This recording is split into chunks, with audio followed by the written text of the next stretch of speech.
మాతృశ్రీ తరిగొండ వెంగమాంబ జయంతి సందర్భంగా శ్రీవారికి ఆమె చేసిన అపారమైన సేవలను స్మరించుకుంటూ తిరుపతిలో భక్తి శ్రద్ధలతో జయంతి వేడుకలు నిర్వహించారు. తిరుపతి ఎస్వీనగర్ కూడలిలో ఉన్న మాతృశ్రీ తరిగొండ వెంగమాంబ విగ్రహానికి రాయలసీమ రంగస్థలం చైర్మన్ కుండాల గోపీనాథ్ రెడ్డి ఆధ్వర్యంలో కళాకారులు పుష్పాలంకరణ చేసి ప్రత్యేక పూజలు నిర్వహించారు. ఈ సందర్భంగా వారు మాట్లాడుతూ మాతృశ్రీ వెంగమాంబ కలియుగ ప్రత్యక్ష దైవమని, శ్రీ వెంకటేశ్వర స్వామి పట్ల అచంచల భక్తి కలిగిన మహనీయురాలిగా చరిత్రలో నిలిచారన్నారు. ఆమె తిరుమలలో నివసిస్తూ ఆధ్యాత్మిక జీవనానికి ఆదర్శంగా నిలిచారని చెప్పారు. ఆమె రచించిన అనేక కీర్తనలు, సాహిత్య కృతులు భక్తి మార్గాన్ని ప్రజల్లో వ్యాప్తి చేశాయన్నారు. తిరుమలకు విచ్చేసే భక్తుల కష్టాలను అర్థం చేసుకుని ఆ కాలంలోనే అన్నదానాన్ని ప్రారంభించి యాత్రికులకు భోజన సౌకర్యం కల్పించడం ద్వారా సేవామూర్తిగా వెంగమాంబ నిలిచారని కొనియాడారు.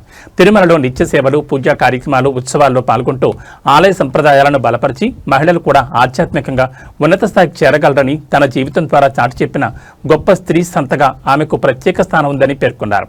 తిరుమల తిరుపతి దేవస్థానాల చరిత్రలో వెంగమాంబ సేవలు చిరస్మరణీయమని, ఆమె చూపిన భక్తి, త్యాగం, సేవా మార్గం నేటి తరాలకు స్ఫూర్తిగా నిలుస్తుందని కుండాల గోపీనాథ్ తెలిపారు.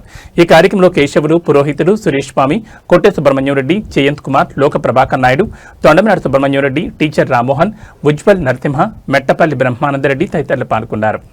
మా సొంత గ్రామం తరిగొండ గ్రామం, వెంగమాంబ పుట్టి పెరిగిన గ్రామం, సొంత ఊరు.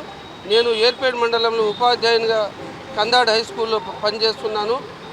మా పూర్వీకుల నుంచి మేము తరిగొండ గ్రామంలోని పుట్టి పెరిగిన వంశం. ఆ తరిగొండ గ్రామంలో ఉన్న లక్ష్మీ నరసింహస్వామి గుడికి నిత్యము వెళ్ళి రావడం నాకు ఒక ఆనవాయితీ. నేను నరసింహస్వామి భక్తుణ్ణి. ఆ నరసింహస్వామి పైన ఉన్న అచంచలమైన భక్తి కారణంగా నా కుమారుని కూడా ఉజ్వల్ నరసింహ అనే పేరు పెట్టుకున్నాను. నరసింహస్వామి పేరు వచ్చేటట్లు ఉజ్వల్ నరసింహ అనే పేరు పెట్టుకున్నాను. తరిగొండ వెంగమాంబ మా ఊర్లో పుట్టి పెరగడం మా ఊరికే కాదు, ఈ రాష్ట్రానికి, భారతదేశానికి, హిందూ మతానికి ఒక గర్వకారణం. గొప్ప రచయిత్రి. ఆమె రాసినటువంటి వెంకటాచల మహత్యం చాలా ప్రసిద్ధి చెందిన పుస్తకము. తిరుమలలో కూడా ఆమె సమాధి ఉన్నది. ఆమె తరిగొండ వెంగమాంబ హారతి ఇవ్వడం మా ఊరికి, మా గ్రామానికి గొప్పగా మేము భావిస్తున్నాం. హిందూ మతంలో పుట్టడం, ఆమె మా ఊర్లో పుట్టడం, నేను ఆ ఊర్లో పుట్టడం నాకు, నా జాతికి, నా మతానికి గర్వకారణంగా భావిస్తున్నాం. ఓం నమో వెంకటేశాయ. ఈరోజు శ్రీ వెంకటేశ్వర స్వామి వారికి పరమ భక్తురాలైన మాతృశ్రీ తరిగొండ వెంగమాంబ గారి జయంతి. ఈ సందర్భంగా రాయలసీమ రంగస్థలి కళాకారులు అందరూ కలిసి ఈరోజు ఇక్కడ తిరుపతిలో ఎమ్మార్పల్లి కూడలి వద్ద మాతృశ్రీ తరిగొండ వెంగమాంబ సర్కుల్ వద్ద ఆమె విగ్రహానికి పుష్పాలంకరణ చేసి ఘన నివాళి అర్పించాము. ముఖ్యంగా వెంకటాచల మహత్యం రచించి వెంకటేశ్వర స్వామి వారి మీద ఉన్న భక్తిని ఆ పుస్తకం ద్వారా మనకు ఎంతో తెలియపరిచారు. గొప్ప కవయిత్రి, మన తిరుపతి సమీపంలోనే తరిగొండలో జన్మించారు. ఆమె మంచి కవయిత్రి, వెంకటేశ్వర స్వామికి పరమ భక్తురాలు. ఆమె భక్తి పారవశ్యాన్ని వెంకటేశ్వర స్వామి వారు గుర్తించి కొండపైన ఆమెకి ఏకాంత సేవలో, స్వామివారి ఏకాంత సేవలో హారతి కూడా ఇవ్వడం, తరిగొండ హారతి కూడా ఇవ్వడం చాలా సంతోషదాయకం. ఈరోజు అలాంటి మహా భక్తురాలైనటువంటి అమ్మవారికి ఈరోజు మేము పుష్పాలంకరణ చేయడం, జయంతి సందర్భం మేము జరుపుకోవడం మాకు చాలా సంతోషంగా ఉంది. ఇప్పుడు కొండపైన కూడా లక్షలాది మంది వచ్చి అన్నప్రసాదం స్వీకరిస్తున్నారు. ఆ అన్నప్రసాద భవనానికి కూడా అమ్మవారి పేరే, తరిగొండ వెంగమాంబ వారి పేరు పెట్టడం, ప్రతి ఒక్కరికి వచ్చిన వాళ్ళు లక్షలాది మంది రోజు వస్తూ ఉన్న ప్రతి ఒక్కరికి అన్నం లభిస్తున్నది. అందువల్ల ఆమెకి ఈరోజు జయంతి సందర్భంగా నివాళులర్పిస్తుంది.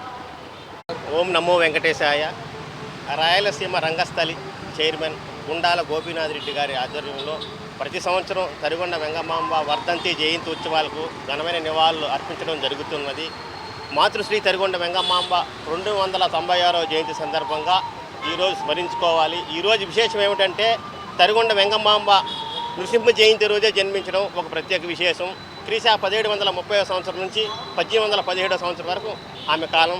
కానాల కృష్ణయ్య మంగమాంబల సంతానం. శ్రీ వెంకటేశ్వర స్వామి అనుగ్రహం వల్ల జన్మించిన కవయిత్రి. ఈమె యోగా దీక్షను అభ్యసించి శారదాదేవి కటాక్షించింది. పోతన తర్వాత తరిగొండ వెంగమాంబకు సరస్వతిదేవి కటాక్షించడం, తరిగొండలో 5 రచనలు చేయడం, తరిగొండలో తరిగొండ నృసింహ శతకం, బాలకృష్ణ నాటకం, శివనాటకం అనే నాటకాలు రాయడం, తిరుమల క్షేత్రంలో చేరి అక్కడ సుమారు ఒక 16 గ్రంథాలను రచించడం జరిగింది. ఆమె 9 యక్షగానాలు, పద్యకావ్యాలు, ద్విపద కావ్యాలు, శతకాలు ఇలా 18 గ్రంథాలు రాయడం జరిగింది. అన్నమయ్య తర్వాత రాశిలోను వాసిలోను అంత గొప్ప కవయిత్రి మాతృశ్రీ తరిగొండ వెంగమాంబ. అన్నమయ్య లాలిపాటలా కూడా తరిగొండ వెంగమాంబ ముత్యాల హారతి అనే కైంకర్యం ఇవ్వడం జరుగుతున్నది. కాకపోతే ఈమెలో శ్రీవారి భక్తుల్లో ఒక ప్రత్యేక స్థానం మాతృశ్రీ తరిగొండ వెంగమాంబకు ఉన్నది. ఈమె ఒక యోగా విద్యా రచయిత్రిగా, ఒక జానపద కవయిత్రిగా, యక్షగాన కవయిత్రిగా, ద్విపద భాగవత కవయిత్రిగా అనేక రకాల విభిన్న కోణాలలో రచనలు చేసిన ఏకైక కవయిత్రి, తెలుగు సాహిత్యంలో 18 గ్రంథాలు రాసిన ఏకైక కవయిత్రి, భాగవత కవయిత్రి మాతృశ్రీ తరిగొండ వెంగమాంబ. ఈ అవకాశం ఇచ్చిన రాయలసీమ రంగస్థలి చైర్మన్ గోపీనాథ్ గారికి నా కృతజ్ఞతలు.